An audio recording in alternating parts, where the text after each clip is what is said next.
In that first reading from Job, Job is in desperate shape. I mean, he's lost all of his family. He's lost all of his possessions. His friends have turned against him. He's even lost his health. He's lying in the street with boils and sores, and dogs are licking his sores.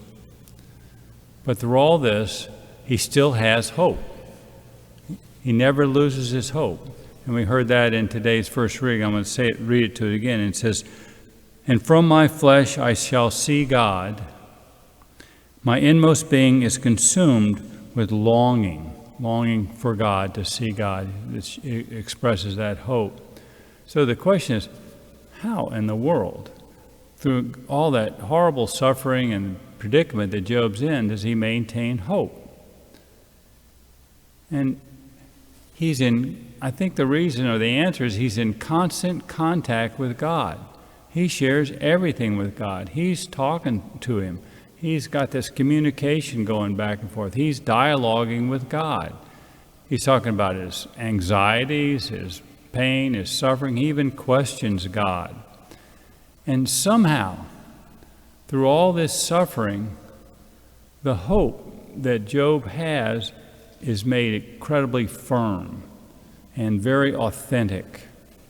And that point about how hope is made authentic and firm through suffering is confirmed in Psalm 22.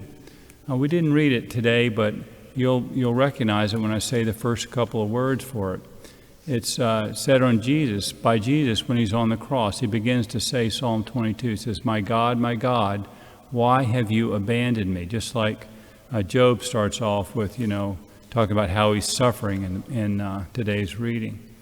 But that psalm ends with a hope for the salvation of the whole world. Jesus, of course, never gives up hope, but that psalm echoes Jesus' sentiment. And I'll read that to you. The end of that Psalm 22, it's like, "All the ends of the earth will remember and turn to the Lord. All the families of nations will bow low before him." So today, we should welcome that teaching from Job on hope. We all go through trials. We all go through sufferings, difficulties in this life. I think the key is to keep in touch with God. Keep talking to him. Talk to him about all the sufferings, anxieties, everything we go through in our lives, and never lose hope. It sort of, again, echoes the psalm that we had today about not losing hope, Psalm 27.